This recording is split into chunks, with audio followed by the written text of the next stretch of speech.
आपका इस YouTube channel पे। तो इसमें हम लोग देखेंगे क्लास 10वीं का जो है ना आपका हिंदी का जो है सब्जेक्टिव प्रश्न जो था उसको इस वीडियो में हम लोग देखने वाले हैं। तो इसमें सभी सब्जेक्टिव प्रश्न जैसे कि 30 तक तो आपका MCQ था, 30 से आगे जो है आपका लिखित था, शॉर्ट क्वेश्चन मतलब अति लघु उत्तरीय, लघु उत्तरीय और दीर्घ उत्तरीय प्रश्न, सब कुछ इसमें हम लोग सब प्रश्न को देखने वाले 2 नंबर 3 नंबर और 5 नंबर वाले प्रश्न को इसमें देखेंगे। तो वीडियो में आप लास्ट तक बने रहिएगा। चैनल के ऊपर आप नए हैं तो चैनल को सब्सक्राइब कीजिए, दोस्तों के पास ज़्यादा से ज़्यादा शेयर कीजिए। आप वीडियो को थोड़ा सा स्पीड करके देखेंगे, 1.25 रेशियो में स्पीड में आप इस वीडियो को देखेंगे। डिस्क्लेमर पहले हम दे दिए क्योंकि धीरे धीरे हम थोड़ा सा समझाने वाले हैं आप लोगों को। तो चलिए हम लोग चलते हैं, अब क्वेश्चन को सॉल्व करते हैं। पहला क्वेश्चन जैसे कि दिया गया है कि उद्धव के व्यवहार की तुलना किससे की गई है। तो उद्धव के व्यवहार की तुलना किससे की गई है? तो उत्तर, उद्धव के व्यवहार की तुलना भोर से की गई है। भोर से की गई है। भंवर जैसे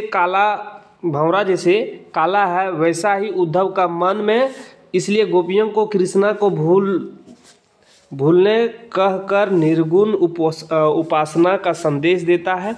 प्रथम पद में हम देखते हैं कि उद्धव की तुलना कमल के पत्ते एवं तेल की गगरी से की गई है, जिन पर जल की बूंदे का प्रभाव नहीं पड़ता, वैसे उद्धव पर भी प्रेम का कोई प्रभाव कृष्ण के साथ रहने पर भी नहीं पड़ता।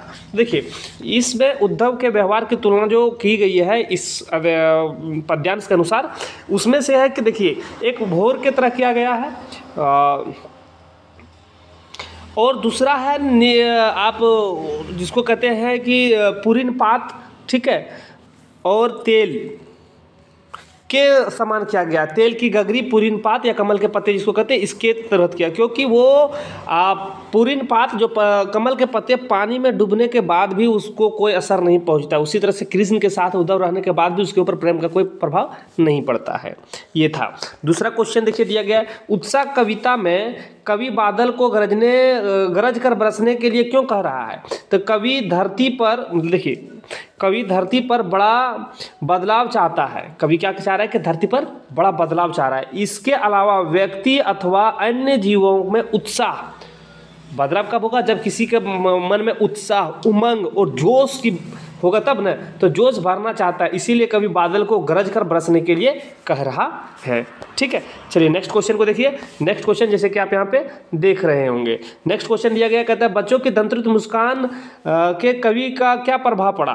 तो बच्चों के दंत्रित मुस्कान से कवि के मन पर क्या प्रभाव पड़ा? तो बच्चों के दंत्रित मुस्कान का कवि के मन पर सकारात्मक प्रभाव पड़ा। ठीक है, उससे जीवन के प्रति नई आशा जागने लगी, उसके जीवन में संजीवनी बूटी मिल जाती है और जीवित जीवी से भर जाता है। ठीक है, वही है। और मतलब कि बच्चों को देखकर सबका मन पिघल जाता है ना। तो वही है, बच्चों के दंत्रित मुस्कान से कवि के मन पर गहरा प्रभाव पड़ा, सकारात्मक प्रभाव पड़ा है। यहाँ पे गिरिजा कुमार माथुर और यशपाल के 2 काव्य के बारे में आपको बताना, या 2 लेखक के बारे में, 2 रचना के बारे में। पहला तो छाया मत छूना, दूसरा मंजीर। ठीक है, और आप और इसमें भी ऐड कर सकते हैं। ठीक, वैसे 7-8 है। और यहाँ पे यशपाल के 2 है, एक देखिए लखनवी अंदाज और एक अप्सरा, ये दोनों आप लोग इसमें नोट कर सकते हैं। इसके दोनों के 2-2 रचना है। ठीक है, चलिए आगे देखिए, नेताजी की मूर्ति का निर्माण किसने कराया था? यह प्रतिमा कस्बे के हाई स्कूल के ड्राइंग मास्टर मोतीलाल जी के द्वारा बनाई गई थी। ठीक है, चलिए आगे देखिए, बाल गोविंद भगत की टोपियाँ कैसी थी? कबीरपंथी जैसी थी। ठीक है, चलिए आगे देखिए नेक्स्ट प्रश्न, लखनवी अंदाज पाठ में लेखक ने 2nd क्लास का टिकट क्यों खरीदा था? तो लेखक को नई कहानी और नए पात्रों की तलाश में थी और उन्हें लगता था कि ट्रेन में सफ़र करने के क्रम में खिड़कियों से प्रकृति नज़ारा देखने के क्रम में नई कहानी, नए पात्र मिल जाएंगे, इसीलिए उन्होंने 2nd क्लास का टिकट खरीदा था। परिमल क्या है? नेक्स्ट क्वेश्चन है, परिमल क्या है? तो परिमल देखिए, 10 दिसंबर 1944 को प्रयाग विश्वविद्यालय के साहित्य के अभिरुचि रखने वाले कुछ उत्साही युवक मित्रों द्वारा परिमल की स्थापना की गई थी। परिमल द्वारा अखिल भारतीय स्तर की गोष्ठियां आयोजित की जाती थी, जिनमें कहानी, कविता, उपन्यास, नाटक आदि की खुली आलोचना एवं उन्मुक्त बहस की जाती थी। ठीक है, ये परिमल ये था। ठीक है, नेक्स्ट क्वेश्चन देखिए। अब यहाँ पे देखिए, अब हम लोग देखेंगे खंडगा, जिसमें लघु उत्तरीय प्रश्न, आप 3 नंबर वाले प्रश्न इसमें हम लोग देखेंगे। ठीक है, 6 प्रश्न का जवाब देना है 3 नंबर वाले, मतलब 18 नंबर का होने वाला है। वीडियो में आप लास्ट तक बने रहिएगा, अभी तक देखें तो बहुत अच्छा, और लास्ट तक आप देखिए सब प्रश्न को इसमें हम हल करने वाले हैं। मर्यादा ना लही के माध्यम से कौन सा मर्यादा यहाँ पे लिखा। ठीक है, मर्यादा की रहने की बात की जा रही है। तो प्रेम की बात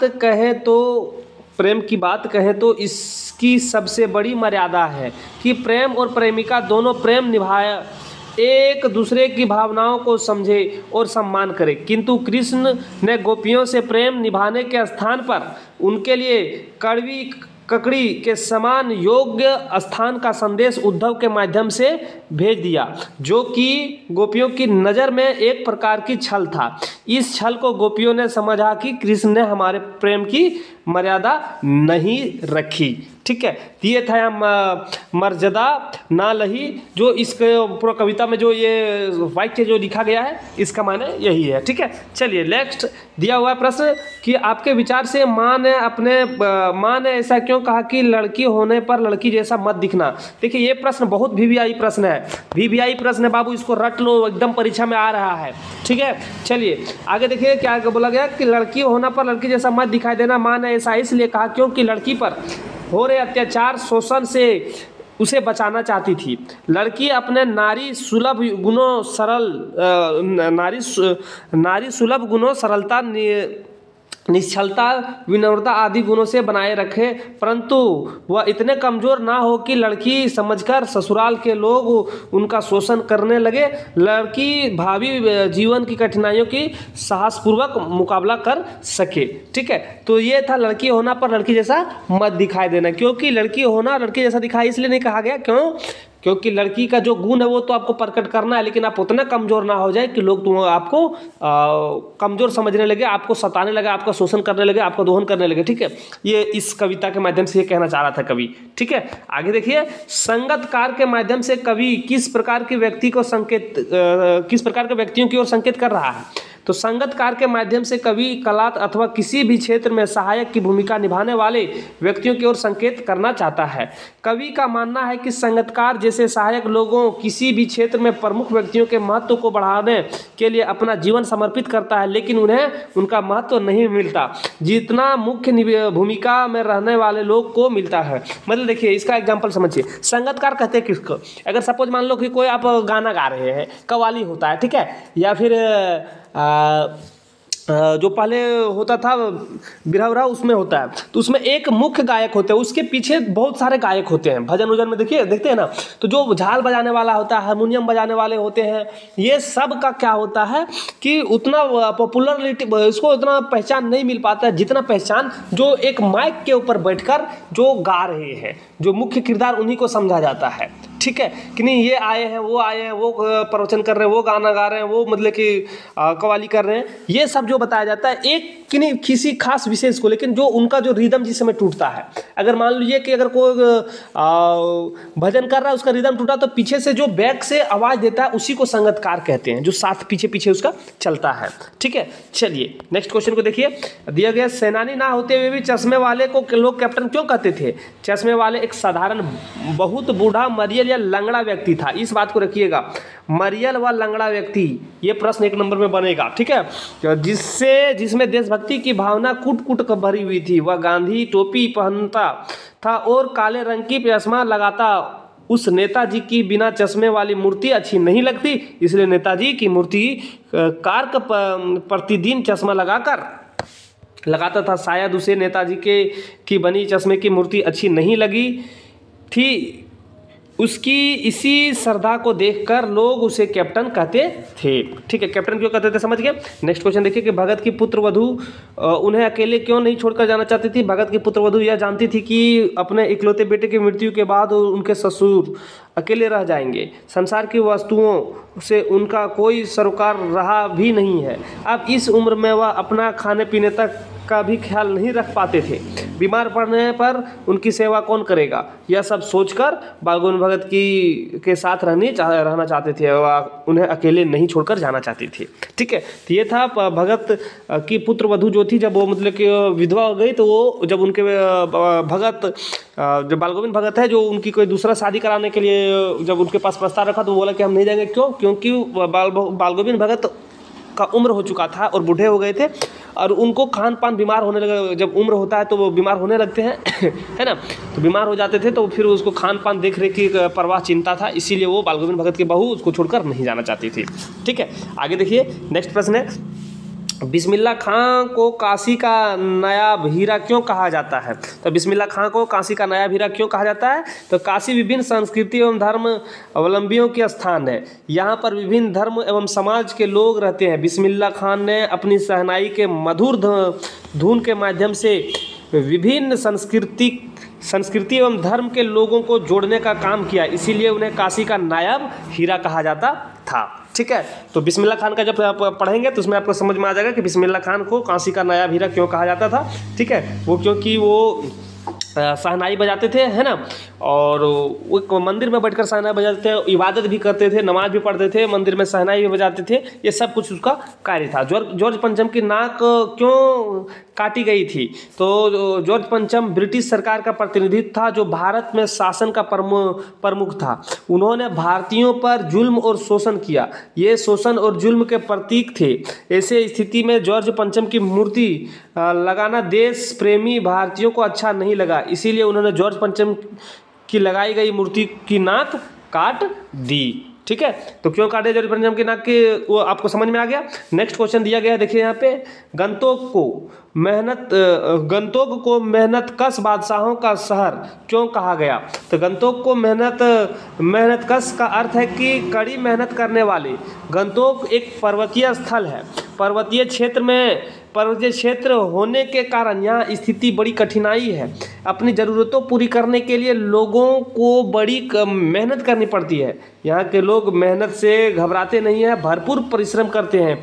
इनकी मेहनत ने गंतोक को सुरमय बना दिया, इसीलिए ने गंतोक को मेहनतकश बादशाहों का शहर कहा जाता है। ठीक है, तो इस प्रकार से हम लोग सेक्शन गा और सेक्शन खा और गा देखें। अब सेक्शन गा देखिए, इसमें दिया गया कि 4 प्रश्नों का उत्तर दीजिए। ठीक है, तो यहाँ पे देखिए क्या दिया गया है, आपको पत्र लिखने के लिए कहा गया है ना। पत्र नहीं कहते हैं, आप कह सकते हैं कि एक अनुरोध पत्र लिखना है। देखिए यहाँ पे कहता है कि आपके मोहल्ले में गंदगी का अंबार लगा है, जिसे हटाने के लिए एक अनुरोध पत्र नगर निगम को लिखना है। तो इसको कैसे लिखेंगे? तो सबसे पहले लिखेंगे सेवा में। नगर निगम आयुक्त जिस जगह नगर निगम का है उस जगह पे अपना नाम लिखेंगे।